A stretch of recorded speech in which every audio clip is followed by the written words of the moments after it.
Please like the video and share your thoughts in the comments. Your feedback helps make the content better. She came home late again and tossed her purse on the counter like the house bored her. No kiss. No how was your day. Just a quick, I'm wiped. And she drifted past me toward the hallway like a guest who'd stayed too long. Lauren, I called after her. Hold up. She froze at the bedroom door. Can it be tomorrow? I'm dead. Tomorrow keeps showing up empty. She looked over her shoulder. Don't start, Mark. Busy quarter. I told you. I watched her disappear. The shower turned on. That was the hook. Not the lateness, the choreography. Shoes left by the vent like she'd mapped the escape. Phone clutched face down. Shower right away. If I'd known where that pattern was headed, I would have changed my route a month earlier. I set 2 glasses on the island and waited, because I don't do speeches through doors. When she came out, hair twisted in a towel, robe tight, I tapped the counter. We got cold, I told her. Us. It didn't sneak up. It took the front door and never took off its shoes. She rubbed moisturizer into her cheek like I was a podcast in the background. It's a phase. Every couple has them. Phases don't move in and stop paying rent. Cute. She slipped past to the bedroom. Let's not make a thing. I'm exhausted. You already made a thing. I'm just naming it. She didn't answer. The towel hit the hamper. A minute later, the lamp clicked off and she was asleep. I stood there longer than the ice in the glasses did, then dumped everything and turned off the kitchen lights. I still believed we could fix it. I also believed in tools. Belief without tools is religion, not marriage. The next morning, I set a new rule. Coffee at the table, no phones. She came down in workout clothes, ponytail tight, eyes on her screen. Phone down, I said. 10 minutes. Look at a human. She flicked her gaze up. Since when is this a rule? Since last night. Control looks weird on you. Respect looks better on both of us. She sighed, dropped the phone, drummed her nails. Okay, Sheriff. 10 minutes. Where were you, really? Gym. Then drinks with Kelly. Why? Because the gym closes at 9 and you came home at 11:30. She blinked slow. We went to her place. Wine. Girl talk.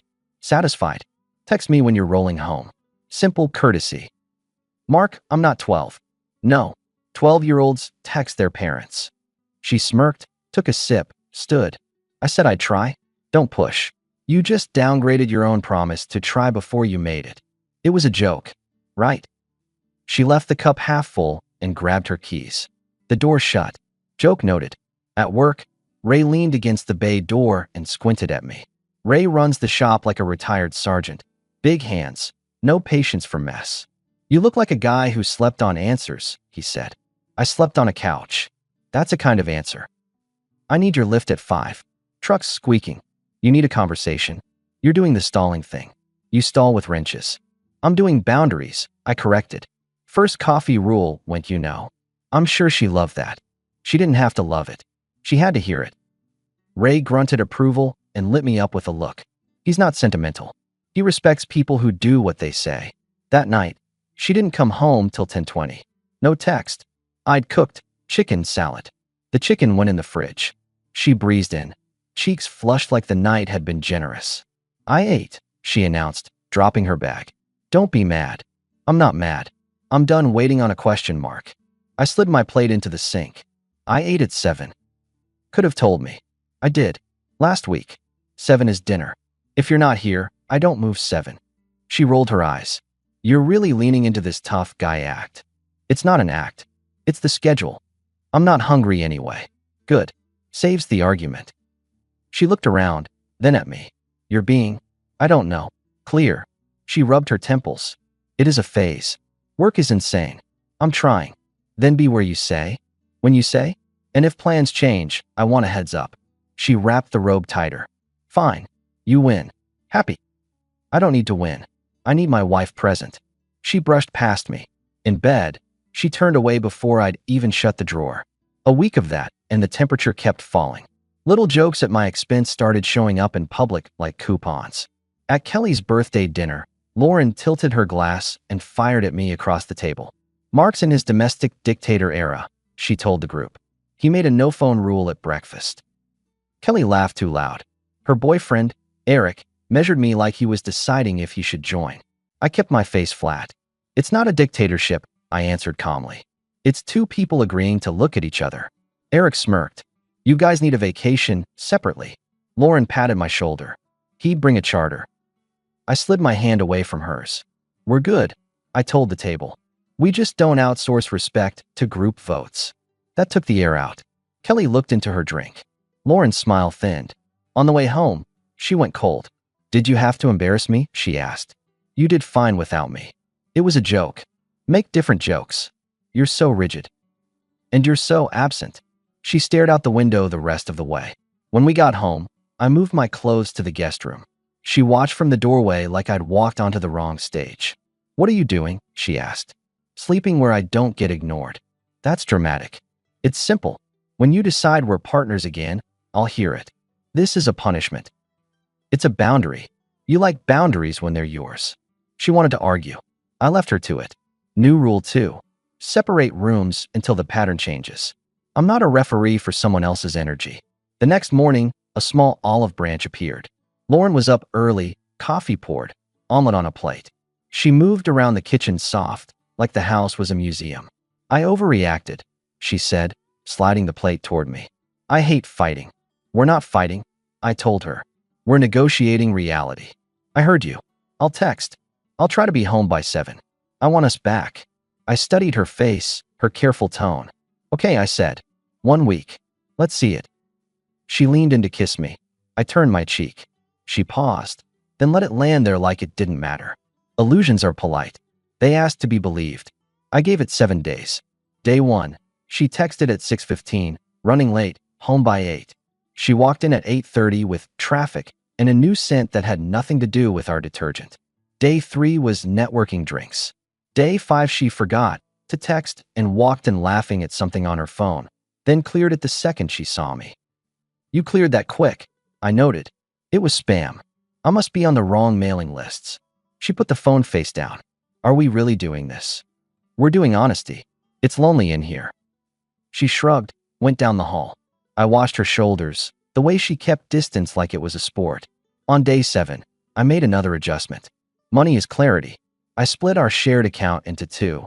Household essentials auto-paid from mine, extras on hers. I put a plain spreadsheet on the fridge with boxes checked. Mortgage, utilities, groceries. No conversations. Just facts. She spotted it after her shower. What is this? Chin up, ready for a scene. Clarity, I told her. Essentials are handled. Extras come from your account. If you're not here, you don't get to be expensive too. That's petty. That's adult. She huffed, then reached for her phone. Unbelievable. If you want access, show up. It's not complicated. She flung her towel into the basket like a flag. I can't do this right now. You haven't been doing this for a while. 2 days later, she tried warm again. Showed up at my job with coffees at noon, acting like we were in some new phase. I wanted to surprise you, she said, handing me a cup near the bay.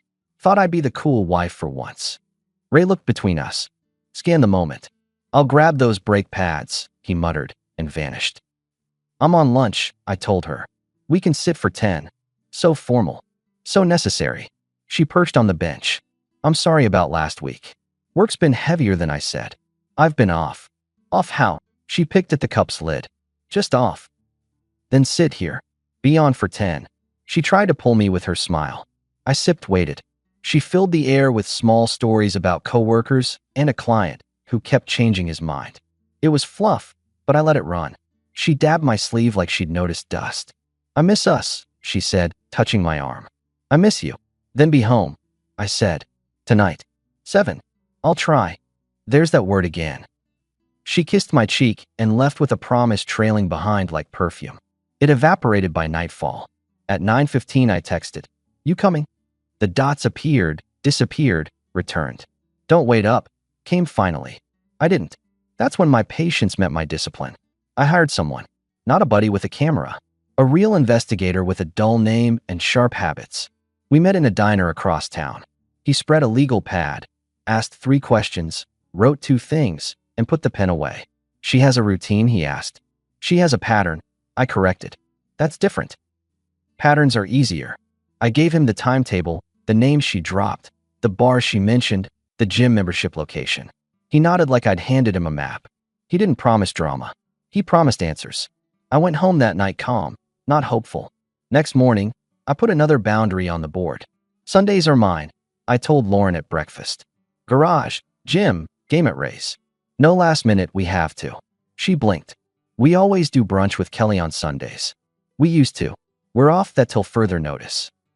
She set the spoon down a little too hard. You can't cancel my life. I'm canceling my attendance. You're punishing me for being busy. I'm refusing to be a prop. She stared, then exhaled. Wow. Buy yourself flowers at brunch. Send me the bill. Oh wait, you can't. Charming. Efficient. She stormed out. 2 days later, she changed tactics. Excessive sweet. She met me at the door in a dress I hadn't seen in a year and wrapped her arms around my neck like we had just started dating. I made pasta, she whispered. From that blogger you hate. I don't hate him. I hate his recipes. She laughed and touched my chest like that fixed us. Dinner was good. Talk was easy. She poured me a second glass and wandered closer on the couch, thigh against mine, eyes soft. We could go to bed early, she offered. No. I answered and said it gently. We can go to bed honest. Those are different. She froze. You're really going to do this? I'm going to do truth. She pulled back slow like I'd shoved her. Maybe you like the distance. Maybe it makes you feel in control. I like respect. It's cheaper than control. She went cold in a snap. Then maybe you should find someone who worships you. Worship is for statues. I want a partner. She slept in the master. I closed the guest room door and slept well for the first time in weeks. Boundaries are sedatives. The investigator called 2 mornings later. We should meet, he said. I have what you asked for. He slid a thin manila folder across the diner table. Paper doesn't need to be heavy to hit hard. Times, places, photos. Her car at a townhouse on Hudson 3 nights running. A man opening the passenger door for her like she was the only person in the world. Him again at a bar, her hand on his arm. A hotel receipt. An address. He slid one more piece. A printout with a woman's name. Same last name as the man, same address. I looked at the picture he'd clipped at the corner. A woman about Lauren's age on a community page, smiling with a kid on her hip. Normal. I didn't blink. She's married, he said. They see each other almost every day. Your wife parks 2 blocks over, goes in through the alley. She thinks she's clever. She's not clever, I told him. She's lazy. What do you want to do? Thank you. Send me everything digital. He nodded. Be careful. Careful is how I got here. That night, I came home steady. Lauren was in the kitchen scrolling recipes like we were still pretending. You home? I asked. Obviously. Good. We're going to make a plan. She looked up, wary. For what? For getting us out of this mess with dignity. You don't have to be dramatic. I'm going to bed. We'll talk in the morning. Mark. In the morning. I turned and left her to the hum of the fridge. In the guest room, I texted the woman from the printout, Erin. I wrote 5 lines. I'm Mark. We don't know each other. I have information about Tyler and my wife. I'm not here to hurt you. I'm here to tell the truth. If you're open to it, I'll meet you on your terms. She wrote back within an hour. I knew it. Come by tomorrow at 5. Address below. Please don't call. My son is napping. Ray caught me staring at my phone the next day near the lift. You're somewhere else, he said. I'm wherever honesty is. Not a place. It is today at 5. He studied me. You're not reckless. Don't start. I'm doing it clean. I believe you. At 4:58, I parked on a quiet street lined with maples. Erin opened the door before I knocked twice. She wore a sweatshirt and no nonsense. You're Mark, she said. Yes. She didn't invite me with words, just moved aside. The house smelled like lemon cleaner. On the mantel, a picture of her, Tyler, and a boy with a baseball cap. She didn't offer small talk. What do you have? She asked. I set the folder on the coffee table. Times, places, photos, video clips. I'm sorry. She didn't touch it. Say it out loud. Your husband and my wife have been meeting almost every day. He hosts her at your place sometimes. She parks off Hudson. There's a hotel. It's systematic. Her face didn't crack. I thought so, she said evenly. He's been training late. And the receipts. I didn't come to gloat or to rage. I came to hand you truth and ask if you want to work with me on how we end it. In which part? The disrespect. She finally opened the folder. The first photo was enough. She nodded once, sharp. Thank you. I have one more thing. I added, sliding a printed address. Tonight, Lauren is home at 6. If you want to walk in with me and close the door behind them the way they closed it behind us, I'm ready. No yelling. Just truth on a table. She swallowed, then straightened. Yes. You're sure? I'm done being polite to lies. She glanced at the mantel, then back to me. What happens after this? I'll handle my side. But for tonight, I want to see him see me. We'll go to my place first, I said. Then yours. Her jaw set. Okay. We drove separate. On the way, Lauren texted. Pick up milk? I didn't answer. Aaron pulled in behind me and cut the engine. We walked in together. I could hear the TV from the living room. Lauren looked up, saw Aaron behind me, and the blood left her face. What is this? She demanded, voice already raised. Who is that? We kept walking. I sat on the couch. Aaron sat beside me. I put the photos on the coffee table like coasters. Meet Aaron, I said calmly. She's Tyler's wife. Lauren didn't move. What are you talking about? Your routine, I told her, almost bored. Hudson Street. The alley. The hotel. Tuesday, Wednesday, Friday. Sometimes Sunday, if you're feeling brave. I don't know what you think you. Aaron snapped. You've been in my house, she cut in, voice tight. With my husband. While I was at my sister's with our kid. Does that ring a bell? Lauren looked at the photos. Her mouth opened and closed without words. She reached for something to knock over that wasn't there. This is insane, she tried. No, I answered. It's organized. That's the part that insulted me. Not the chaos, the schedule. She had no language for it. Then the defense kicked in. We've been off, Mark. You checked out. You made rules. You moved rooms. What did you think would happen? I thought you'd talk to me before you tunneled out of the house. Aaron jabbed a finger at the address in the photo. You used my sofa. You smiled at my son's pictures. Lauren swallowed hard. I don't owe you a. You owe me silence right now, Aaron said, steady again. And you owe yourself a look at what you are like when no one is grading you. Lauren's eyes snapped to mine. You brought a stranger into our home to humiliate me. No, I corrected. You brought a stranger into our marriage. I invited his wife into my living room to return the property. She started to talk. I lifted a palm and she froze. Here's how this goes, I said. You have 30 minutes to pack your essentials and leave. This house doesn't host double lives. After that, Aaron and I have another stop to make. Where? Hudson. Aaron answered for me, ice in her calm. I want to look him in the face when he runs out of spine. Lauren laughed once, a blunt sound. You two are unbelievable. You'll need a bag, I said. Upstairs. Clock's ticking. She stared a long second. Then something pragmatic inside her took over. She turned, walked down the hall, and disappeared. Aaron didn't take her eyes off the hallway. Jaw set like a door. I checked the time. 28 minutes later, Lauren came back with a suitcase, hair back, eyes wide but dry. She stopped at the door. You're really doing this, she said. Actually, I told her, standing, I already did it. This part is logistics. She grabbed her keys and paused. You're throwing away a life. You're confusing life with comfort, I replied. They're not twins. She hesitated like she wanted to aim a final dart. None came. She left, the door shut hard, and the house exhaled. I turned to Aaron. You ready? I asked. Yes. We drove to Hudson with the quiet focus of people walking into a storm they'd trained for. Aaron parked 2 houses down. We went to her door. She punched the code, stepped in, and called out level and loud. Tyler? You home? He came out of the kitchen with a grin that died when he saw me. He froze halfway into a smile. Babe. Sit, Aaron told him. He didn't. What's going on? I set the spare folder on the table he'd eaten secrets at. Your schedule ran into ours. He glanced at the photos, then up at Aaron. This is work stuff, he stammered. It's not what it looks like. She laughed then, not loud, not unhinged, just one sharp sound that said reality had weight. You brought her into our house, she said. Around our kids' things. It wasn't like. It was exactly like that. I cut in. Don't throw paint on this and call it wallpaper. He pointed at me. You don't talk in my house. It's my house too. Aaron snapped, stepping forward. And I invited him. You don't get to rewrite the guest list the way you rewrote vows. Tyler's face went red. This is between us, he told Aaron. Everything that happens in a married person's house is between the people who live in it, I answered. That's what you forgot. He looked for a beam to stand under and found none. We can fix it, he told Erin, reaching for her shoulder. She took one step back. No, we can end it with a spine.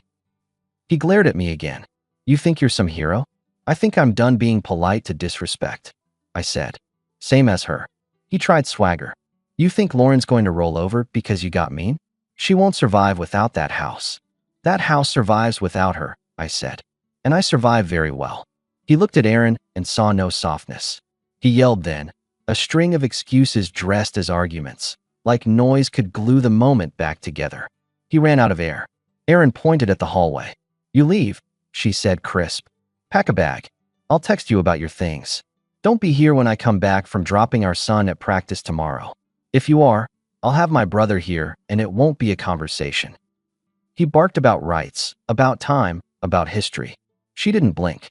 He stormed down the hall and started slamming drawers like loudness counted.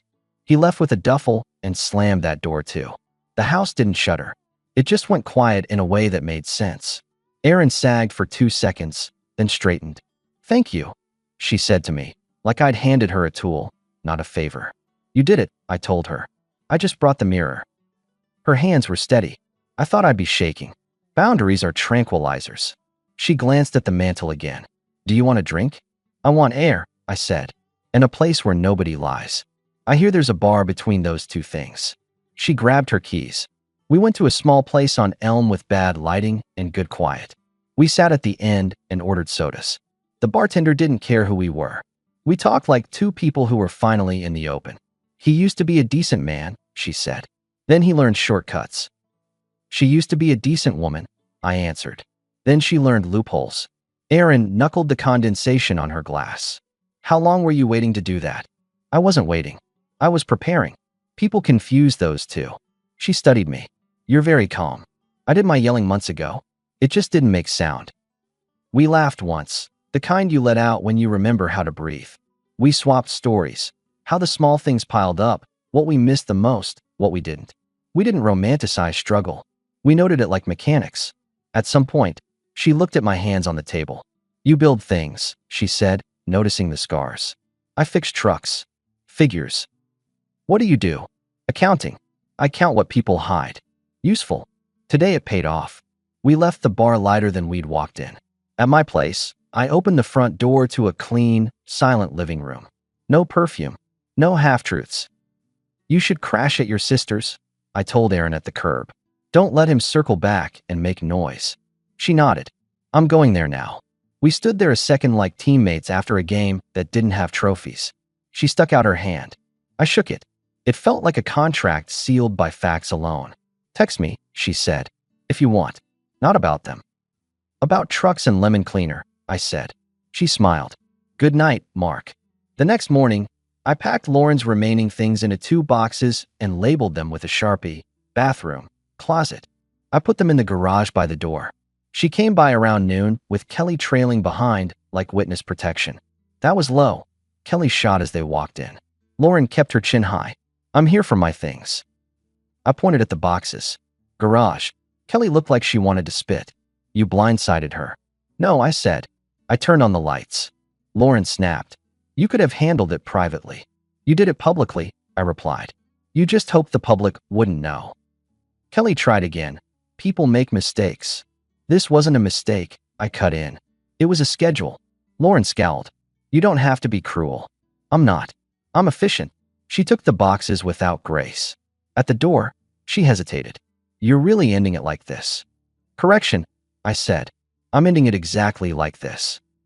She left, and I changed the locks that afternoon. Not because I was scared, because I was done. I canceled the streaming accounts and the couple's gym membership. Not to be petty, but to erase subscriptions to a life that didn't exist anymore. I called Ray and told him I'd be late Monday. I had an appointment with a notary. I sent Erin a text. You good? She replied, better than yesterday. A week rolled by. Quiet became a roommate I liked. I worked, I lifted, I ate with Ray and his wife on Friday, and didn't feel like the third wheel for the first time in months. Erin and I traded small messages. A picture of her son's game. He struck out twice, laughed anyway. A photo of a carburetor I rebuilt, looks like new. A complaint about numbers on a ledger. A comment about lemon cleaner being out of stock. We didn't talk about Lauren and Tyler. That chapter closed with an audible click. Lauren tried one more tactic, the oversweet apology tour. She knocked one evening with a pie from a place that usually worked on me. I opened the door halfway. "I owe you an apology," she started. "You owe me silence," I replied. "Can we talk?" We talked. Then you performed. Now we're doing peace. I miss us. You miss the house. That's not fair. It's accurate. She blinked and held the pie like a white flag. "Can I at least leave this?" "I'm not hungry." "Mark, I wish you well," I told her evenly. "Somewhere else." "We're done." She held my eyes for 3 seconds, looking for the old softness. It wasn't there. She left the pie on the porch rail. It sat long enough to be someone else's problem. I went back inside and put on the game. 2 months changed a lot. Papers got signed, keys got exchanged, bills got split. I sold the old couch because it knew too much and bought a sturdy one that didn't pretend to be anything. The guest room became my room for a while because it felt honest. On Saturdays, I took the truck out to the lake at dawn and didn't tell anyone where I was. Not to hide, just to enjoy being obvious to myself.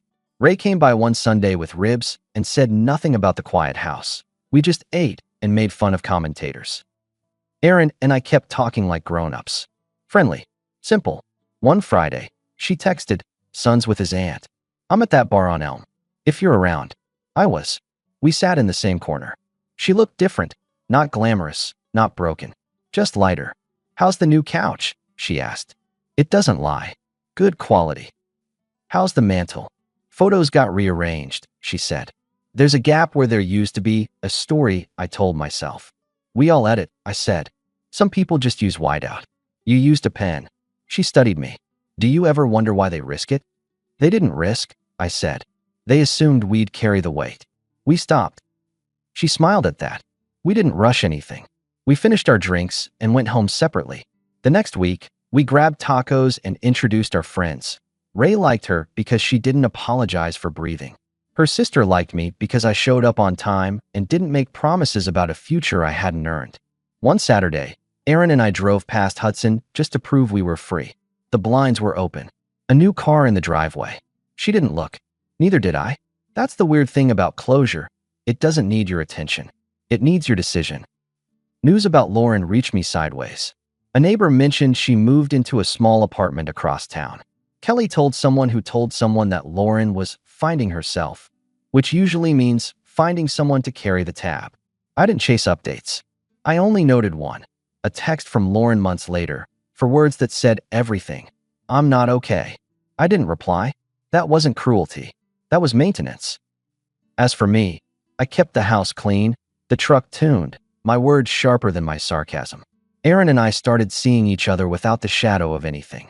Not a rescue, not a rebound. Two adults who respected what the other had done when it mattered.